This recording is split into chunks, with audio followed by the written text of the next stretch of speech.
यार मेरे पैर क्यों इतने दर्द हो रहे हैं, भाभी से बोलती हूँ आज किचन में नाश्ते में मदद कर देंगी। रत्ना जेठानी के कमरे में जाती है जहाँ वो पार्लर वाली को बुलाकर पेडिक्योर करवा रही थी। अरे क्या धीरे धीरे मसाज कर रही हो, अच्छे से पैर दबाओ ना। तभी वहां रत्ना आती है। अरे रत्ना, ये पार्लर वाली को बुलाया है, तुम्हें कुछ कराना है? ऐसे शक्ल तो तुम्हारी भी फेशियल मांग रही है, करवा लो। नहीं नहीं भाभी, वो क्या है ना, मेरे पैर दर्द हो रहा है तो नाश्ता जरा। अरे पैर दर्द हो रहा है तो ये पार्लर वाली अच्छा पेडिक्योर करती है, वो भी सिर्फ 1000 में। करवा लो तुम भी, सस्ता और अच्छा भी। नहीं भाभी वो बात नहीं है, मेरे पास अभी इतने पैसे नहीं है, मैं तो बस आपसे नाश्ते में हेल्प मांगने आई थी। अरे तो क्या हुआ, सिर्फ 1000 रुपए की तो बात है।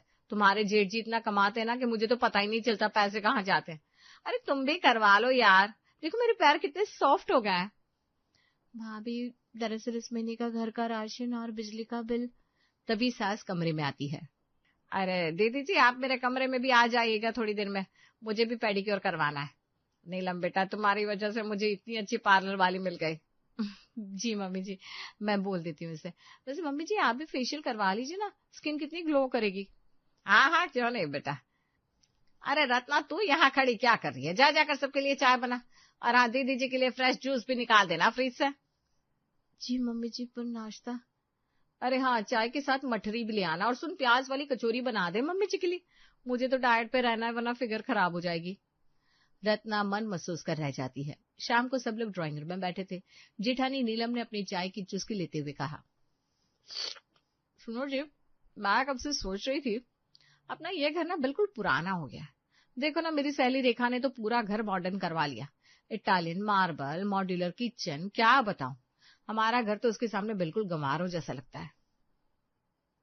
हाँ बेटा सही कह रही है, ये घर ना 20 साल पुराना हो गया है। मम्मी अब चिंता मत करो, मैं कल ही कॉन्ट्रैक्टर को बुलाता हूँ, पूरा घर तोड़कर नए सिरे से बनवाएंगे। मॉडर्न डिजाइन, लेटेस्ट फर्नीचर, सब कुछ बेस्ट क्वालिटी का होगा। वाह जी वाह, मैं जानती थी आप ऐसा ही कुछ करेंगे, पर इतने दिन रहेंगे हम कहाँ? अरे कोई बात नहीं, सेक्टर 15 में मेरे दोस्त का 3 बेडरूम का फ्लैट खाली पड़ा है, उसी में शिफ्ट हो जाते हैं कुछ महीनों के लिए। किराया भी ज्यादा नहीं लेगा, सिर्फ 50,000 महीना।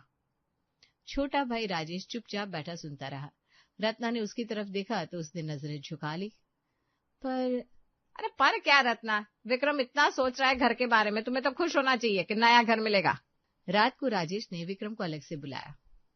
भैया एक बात कहनी थी, ये घर रिनोवेट करने का जो प्लान है ना, मेरा अभी इतना बजट नहीं है। आप जानते हैं मेरी सैलरी कितनी है, ऊपर से बच्चों की फीस, घर का खर्चा। अरे राजेश, तू क्यों चिंता करता है, धीरे धीरे पैसे दे देना, कोई जल्दी नहीं है। आखिर अपना ही घर है, अपने ही बाप का। अभी अपनी तरफ से मैं पैसे लगा देता हूँ, तो जब हो जाए तो दे देना। पर भैया इतना बड़ा खर्चा। अरे छोड़ ये सब, कल कॉन्ट्रैक्टर आ रहा है, हम प्लान फाइनल कर लेंगे। दरवाजे के पीछे जिठानी नीलम सब सुन रही थी, वो तुरंत अंदर आई। सुनो जी, मुझे ना एक आइडिया आया है, क्यों ना हम सिर्फ अपना हिस्सा रेनोवेट करवाएं। देखो ना, राजेश का बजट नहीं है तो उसका हिस्सा पुराना ही रहने देते हैं। वैसे भी घर तो बटा हुआ ही है ना अंदर से, हमारा साइड अलग उनका अलग। अरे पर नीलम। अरे क्या पर नीलम, समझदारी की बात है, हम अपनी मेहनत की कमाई से अपना हिस्सा सजाएंगे, राजेश को भी प्रेशर नहीं रहेगा। वैसे भी उनकी लाइफस्टाइल अलग है, हमारी अलग। राइट राजेश? राजेश सिर झुकाकर खड़ा रह गया। 6 महीने बाद घर का काम पूरा हो गया। विक्रम और नीलम का हिस्सा बिल्कुल नया था, इटालियन मार्बल का फर्श, मॉड्यूलर किचन, डिजाइनर लाइटिंग, जबकि राजेश का हिस्सा वैसा का वैसा पुराना, टूटी हुई टाइल्स, पुरानी दीवारें, झरझर फर्नीचर। एक दिन राजेश का बेटा आर्यन रोते हुए आया। पापा, आज स्कूल से मेरा दोस्त घर आया था, उसने ताऊ अंकल के कमरे देखे तो पूछने लगा हमारे कमरे इतने पुराने क्यों है। मुझे बहुत शर्म आए पापा। हाँ पापा, मम्मी भी रोज कहती है किचन में काम करने में दिक्कत होती है, ताई की किचन में तो सब कुछ मॉडर्न है। रत्ना की आंखें भर आई। राजेश ने दोनों बच्चों को गले लगाया। बेटा थोड़ा टाइम लगेगा, पर पापा वादा करते हैं एक दिन मैं तुम लोगों के लिए भी एक सुंदर घर बनाऊंगा, अपना अलग घर, जहाँ तुम्हें किसी के सामने शर्मिंदा नहीं होना पड़ेगा। पक्का पापा? पक्का बेटा, बस पापा को थोड़ा वक्त दे दो। उस रात से घर में 2 दुनिया रहने लगी, एक तरफ चमक दमक, दूसरी तरफ पुरानापन। एक ही छत के नीचे 2 अलग अलग जिंदगियां। जेठानी के मेहमान आते तो राजेश के हिस्से को देखकर मुंह बिचका लेते। एक दिन सास ने दोपहर का खाना राजेश के यहाँ खाया। रत्ना ने प्यार से दाल, रोटी और सब्जी परोसी। हाय राम, ये क्या बना दिया तूने रत्ना, बिल्कुल फीका है। नमक भी ढंग से नहीं डाला क्या? मम्मी जी मैंने तो। अरे चुप रह, मुझे पता है तू कितना बेकार खाना बनाती है। अब समझ में आया कि राजेश इतना कमजोर क्यों रहता है, ढंग का खाना ही नहीं मिलता घर में। वो उठकर नीलम के किचन की तरफ चल पड़ी। नीलम ने उस दिन पनीर मखनी और स्टफ्ड पराठे बनाए थे। वाह नीलम बेटा, क्या खुशबू आ रही है। यह हुई ना असली खाने की बात। अरे देखो रत्ना, कुछ सीखो अपनी जेठानी से। मम्मी जी आप बैठिए ना, आज मैंने खीर भी बनाई है। आपको पता है ना मुझे कितना पसंद है आपके लिए स्पेशल बनाना। अरे तू तो मेरी लाडली है बेटा, भगवान ने विक्रम को तेरे जैसी बहू दी, मेरे भाग खुल गए। एक तरफ तू है जो घी मक्खन से खाना बनाती है और दूसरी तरफ, छोड़ो जाने दो। रसोई में खड़ी रत्ना आंसू पोंछ रही थी। अरे विक्रम बेटा, आज शाम को मंदिर चलना है, तुम्हारी गाड़ी में बैठकर जाना है। राजेश की स्कूटी में तो मेरी कमर दुखने लगती है। शनिवार की शाम को जेठानी के बेटे रोहन ने अपने कॉलेज के दोस्तों को घर बुलाया। रत्ना, ओ रत्ना जरा इधर आना। रत्ना अपने कमरे से बाहर आई। देख आज रोहन की पार्टी है तो किचन तू संभाल लेना। पिज्जा के साथ कोल्ड ड्रिंक, चिप्स, समोसे सब ट्रे में लगा कर देना। और हाँ, बार बार पूछती रहना बच्चों को कि और कुछ चाहिए क्या। पर भाभी मैंने अपने बच्चों को। अरे तेरे बच्चे छोटे हैं, अपने आप खा लेंगे ना, ये कॉलेज के बच्चे हैं, मेहमान है, जा जल्दी से। पूरी शाम रत्ना किचन और हॉल के बीच दौड़ती रही। चाय बनाओ, नाश्ता गर्म करो, प्लेट्स दो। रोहन के दोस्त उसे नौकरानी समझकर ऑर्डर देते रहे। जरा पानी लाना। आंटी टिश्यू पेपर कहाँ है? राजेश ऑफिस से आया तो ये नजारा देखकर उसका खून खौल उठा। उसकी पत्नी नौकरानी बनकर भाई की बेटी की पार्टी में काम कर रही थी। रत्ना ये क्या हो रहा है? रत्ना ने इशारे से उसे चुप रहने को कहा। उसकी आंखों में थकान और बेबसी साफ दिख रही थी। राजेश गुस्से से अपने कमरे में चला गया। रात को राजेश ने दरवाजा बंद करके रत्ना से कहा, तुमने अपनी इज्जत बेच दी है क्या? नौकरानी बनकर काम कर रही थी, मेरी पत्नी। प्लीज राजेश चिल्लाओ मत। सुनो तो सही, भाभी और भैया घर का बिजली का बिल भरते हैं, पानी का, गैस का। हम सिर्फ खाने का राशन देते हैं, तो इतना तो करना पड़ेगा ना। अरे तो क्या हमें भीख मिल रही है? मैं अपना हिस्सा दूंगा। कहां से दोगे?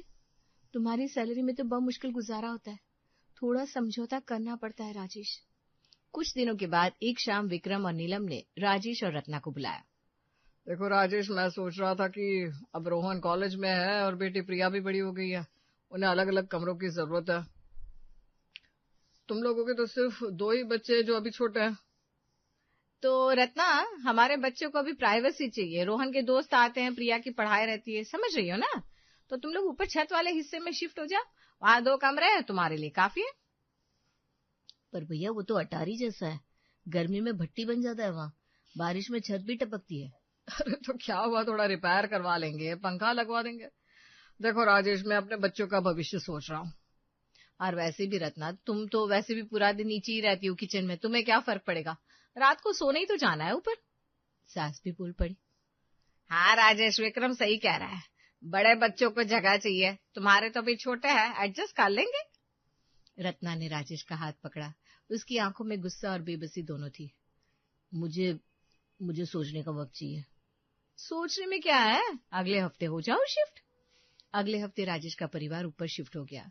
जैसे ही वो ऊपर पहुंचे सबके चेहरे उतर गए। हे भगवान, ये तो रहने लायक ही नहीं है। दीवारों पर सीलन के निशान थे, छत से पानी टपकने के दाग दिख रहे थे, एक कोने में मकड़ी के जाले लगे थे, खिड़कियां टूटी हुई थी और बाथरूम की हालत तो और भी खराब। पापा यहाँ तो बहुत गर्मी है, पंखा भी ढंग से नहीं चल रहा। मामा मुझे डर लग रहा है, नीचे वाला कमरा कितना अच्छा था। रात में मच्छरों का आतंक शुरू हुआ। गर्मी इतनी थी कि सांस लेना मुश्किल हो रहा था। राजेश ने पंखे की स्पीड बढ़ाई तो वो चरचराने लगा। कैसे रहेंगे हम यहाँ राजेश, बच्चों की पढ़ाई कैसे होगी इस गर्मी में। अगली सुबह बारिश हुई तो छत से 3 जगह से पानी टपकने लगा। रत्ना बर्तन रखती रही। मम्मा मेरी किताबें भीग गई। पापा रोहन भैया के पास तो एसी है, हमारे पास तो छत भी सही नहीं है। राजेश बेबस होकर बैठ गया, उसके हाथ कांप रहे थे। बस कुछ महीने बेटा, पापा कुछ करेगा। अगले दिन रत्ना ने हिम्मत जुटाई और नीचे विक्रम से बात करने गई। वो उनके कमरे के दरवाजे के पास पहुंची तो अंदर से आवाजें आई। देखो नीलम, राजेश ने पिछले साल मुझसे 1.5 लाख रुपए उधार लिए थे बच्चों के स्कूल के एडमिशन के लिए, अभी तक 1 पैसा नहीं लौटाया। अरे वाह, और हम लोग इन्हें नीचे का हिस्सा दे दे। सुनो जी, मम्मी जी ने भी बताया था कि राजेश की पढ़ाई में कितने पैसे लगे थे। इंजीनियरिंग की फीस, हॉस्टल, सब कुछ आपने ही तो भरा था। हाँ, करीब 5 लाख तो उसकी पढ़ाई में चले गए होंगे। पापा जिंदा थे तो फिर हम उनसे क्या उम्मीद करें? घर का किराया भी तो हमने ही भरा था जब घर बन रहा था। राजेश ने क्या दिया? बस नाम मात्र का राशन। सही कह रही हो, इसीलिए मैंने उन्हें ऊपर शिफ्ट करने को कहा। हमने इतना किया उनके लिए, थोड़ा एडजस्ट तो कर ही सकते। रत्ना के पैर जैसे जमीन में गड़ गए। उसके मुंह से एक शब्द नहीं निकला। वो चुपचाप वापस ऊपर आ गई। राजेश ने पूछा, क्या हुआ, बात की? रत्ना ने सिर हिलाया। कुछ नहीं, जाने दो। रत्ना ऊपर आई तो अपने आप को रोक नहीं पाई। उसने राजेश को कसकर पकड़ लिया और फूट फूट कर रोने लगी। राजेश, मैं नहीं रह सकती यहाँ, ये जिल्लत, ये तौहीन। प्लीज रत्ना, संभालो अपने आप को, मैं कुछ करूंगा कसम से। तभी नीचे से सास की आवाज आई, रत्ना, रत्ना कहाँ मर गई? नीचे आ जल्दी। रत्ना ने आंसू पोंछे और नीचे गई। इतनी देर लगा दी? आज शाम को पूजा है घर में, तू सफाई कर दे पूरे घर की, और हाँ, प्रसाद भी बना देना। मैं नीलम के साथ मंदिर जा रही हूँ। पर मम्मी जी, मेरी तबीयत। अरे तबीयत ठीक नहीं है तो आराम क्यों कर रही थी ऊपर? है, चल जल्दी लग जा काम पे। ड्राइंग रूम में जेठानी नीलम सोफे पर आराम से लेटी मैगजीन पढ़ रही थी, पैरों के नीचे कुशन लगाए। शाम को पूजा घर आई। पापा, कल स्कूल से पिकनिक है, 2000 रुपए चाहिए। आर्यन भी बोला, हाँ पापा, मुझे जूते चाहिए, पुराने फट गए। राजेश की जेब में सिर्फ 500 रुपए थे। तभी बाहर तेज आवाज आई। रोहन नई शाइनी बाइक लेकर आया। मम्मा देखो, पापा ने ड्यूक 250 दिलवा दी, 2 लाख की है। वाह बेटा, मेरा शेर। विक्रम जी, आप भी ना इतना प्यार करते हैं बच्चे से। पूजा और आर्यन खिड़की से देख रहे थे। उनकी आंखों में सवाल थे। कुछ दिनों बाद रात को अचानक सास को तेज बुखार आ गया। उनकी हालत बिगड़ने लगी। भैया, मम्मी की तबीयत बहुत खराब है, डॉक्टर को बुलाना पड़ेगा। विक्रम घबराकर उठा और डॉक्टर को फोन किया। डॉक्टर ने आकर चेकअप किया। इन्हें वायरल इन्फेक्शन है, पूरा आराम चाहिए और हर 2 घंटे में दवाई देनी होगी। किसी को इनके पास रहना पड़ेगा। हाय भगवान, मैं नहीं जाग सकती रात पर। मुझे अच्छी नींद चाहिए, वरना मेरा सिर दर्द शुरू हो जाता है। मैं रह जाती हूँ मम्मी जी के पास। उस रात से रत्ना ने सास की पूरी सेवा शुरू कर दी। हर 2 घंटे में दवाई देना, माथे पर पट्टी रखना, खाना खिलाना, कपड़े बदलना, सब कुछ। जेठानी नीलम अपने एसी कमरे में आराम से सोती रही। तीसरी रात सास ने कमजोर आवाज में कहा, रत्ना बेटा, पानी पिला दे। रत्ना ने प्यार से पानी पिलाया और माथा सहलाया। बेटा तू थक गई होगी, नीलम को बुला दे। अब चिंता मत करो मम्मी जी, मैं हूं ना, भाभी को आराम करने दो। 5वें दिन सास की तबीयत सुधरने लगी। सुबह जेठानी नीलम फ्रेश होकर आई। मम्मी जी कैसी हैं आप? अरे रत्ना, तू यहीं सो गई क्या? देख तेरी शक्ल कैसी होगी। तू भी आराम कर रही थी ना, फिर शक्ल क्यों बनी हुई है? रत्ना सास की ओर देखती है और वहां से चली जाती है। सास के ठीक होने के बाद से जेठानी नीलम का रवैया बदलने लगा। एक दिन सास ने कहा, नीलम बेटा, मुझे चाय तो बना दे जरा। मम्मी जी, अभी तो मैं नेल पॉलिश लगा रही हूँ। रत्ना को बुलवा लूं ना? अरे पर बेटा, रत्ना ऊपर है, पास में तो तू ही है ना। तो क्या हुआ, अब खुद बना लो, अब बीमार नहीं हो। सास चुपचाप उठकर खुद चाय बनाने चली गई। अगले दिन सास अपने कमरे में साफ सफाई कर रही थी। मम्मी जी जरा धीरे आवाज करो, मुझे सिर दर्द हो रहा है। अरे यहाँ आपका कमरा इतना अस्त व्यस्त रहता है, मेरे मेहमान आते हैं तो शर्म आती है। पर बेटा, और सुनो, अब से आप डाइनिंग टेबल पर मत खाया करो। आपकी वजह से टेबल कितनी गंदी हो जाती है, रसोई में खा लिया करो। विक्रम वहीं बैठा अखबार पढ़ रहा था पर कुछ नहीं बोला। एक दिन सास ने अपनी सहेली को घर बुलाया तो जेठानी नीलम बोली, मम्मी जी मेरे मेहमान आने वाले हैं शाम को, आप अपनी सहेली को कल बुला लेना, आज नहीं। सास की आंखें भर आई। रत्ना ने ये सब देखा तो उससे रहा नहीं गया। भाभी, मम्मी जी से ऐसे क्यों बात कर रही है? तुम अपना काम करो, घर चलाने के लिए थोड़ी सख्ती जरूरी होती है, तुम नहीं समझोगी, जाओ। एक शाम आर्यन और पूजा नीचे हॉल में खेल रहे थे। गलती से आर्यन की बॉल जेठानी के नए शो पीस पर लग गई। अबे ओए, अंधा है क्या, देख कर नहीं खेल सकता? तेरी माँ ने सिखाया नहीं तमीज? सॉरी आंटी, गलती से। अरे चुप रह, तुम दोनों ऊपर जाओ और अपने उस टूटे फूटे कमरे में रहो, यहाँ नीचे मत आया करो, समझे? गरीबों के बच्चे, महंगी चीजों की कदर ही नहीं पता। आर्यन की आंखों में आंसू आ गए। तभी राजेश ऑफिस से आया और सब सुन लिया। नीलम भाभी, ये क्या तरीका है बच्चों से बात करने का? तुम्हारे बच्चों ने मेरा शो पीस तोड़ दिया, 2000 का था। अरे तो दे दूंगा मैं पैसे। पर इन बच्चों से ऐसे बात करने का हक आपको किसने दिया? अरे क्या हो रहा है यहाँ? राजेश, आवाज क्यों ऊंची कर रहा है? भैया, आपकी पत्नी मेरे बच्चों को गरीब बोल रही है अपने ही घर में। तो क्या गलत कहा? देखो राजेश, तुम यहाँ रह रहे हो तो कुछ तो तमीज से रहो। रह रहे? भैया, ये मेरे बाप का घर है, मेरा उतना ही हक है जितना आपका। हक? अरे तुमने दिया ही क्या इस घर में? घर बनवाने के पैसे, किराया, बिजली का बिल सब हमने भरा है। और मैंने पढ़ाई के पैसे कर्ज लिया था, सब याद है? राजेश का गला भर आया। बस अब बहुत हो गया, मैं अपना अलग घर लूंगा। अगले दिन राजेश और रत्ना अपना सामान बांधने लगे। आर्यन और पूजा भी अपनी किताबें समेट रहे थे। राजेश, ये क्या नाटक है? कहाँ जाओगे? जहाँ मेरे बच्चों की इज्जत हो भैया, जहाँ मेरी पत्नी नौकरानी न बने, किराए के मकान में ही सही, पर अपनी मर्जी से जिएंगे। अरे वाह, इतना दिखावा हो। 2 दिन में वापस आ जाओगे। तभी सास अपना बैग लेकर बाहर आई। मम्मी, आप ये क्या कर रही हैं? मैं भी जा रही हूँ राजेश के साथ। जिस घर में छोटे बेटे और उसके बच्चों की इज्जत न हो, वहां मैं नहीं रह सकती। मम्मी जी, आप? अरे चुप रह नीलम, तूने मुझे भी तो नौकरानी बना दिया था। खुद के कमरे में खाना खाने को कहती थी। आज दिखा दूं मैं तुझे असली हक किसका है इस घर पर। सास ने अपने पर्स से कागज निकाले। ये देखो विक्रम, ये घर तुम्हारे बाप ने मेरे नाम किया था, और हाँ, तुम्हारी पढ़ाई में जो 5 लाख लगे, वो इस घर को बनाने में लगे 15 लाख से तो बहुत कम है। राजेश ने 1.5 लाख उधार लिए तो क्या हुआ? तुमने भी तो लिए थे अपनी शादी में 3 लाख। विक्रम का चेहरा पीला पड़ गया। इस घर का असली हकदार राजेश है, क्योंकि उसने कभी किसी को नीचा नहीं दिखाया। तो अब या तो तुम दोनों माफी मांगो या फिर निकल जाओ इस घर से। विक्रम और नीलम घबराकर राजेश के पैरों में गिर पड़े। अरे राजेश, मुझे माफ कर दे भाई, मैं गलत था। रत्ना प्लीज, मुझसे गलती होगी, तुम मत जाओ। रत्ना ने राजेश की तरफ देखा। राजेश ने अपने बच्चों का हाथ पकड़ा। भैया, माफी तो मिल गई, पर इज्जत एक बार टूट जाए तो वापस नहीं जुड़ती। हम जा रहे हैं अपनी मेहनत से, अपने इज्जत से जीने। मम्मी जी, आप यहीं रहिए, आपका घर है ये, हम अपना नया घर बसाएंगे। राजेश परिवार के साथ बाहर निकल गया।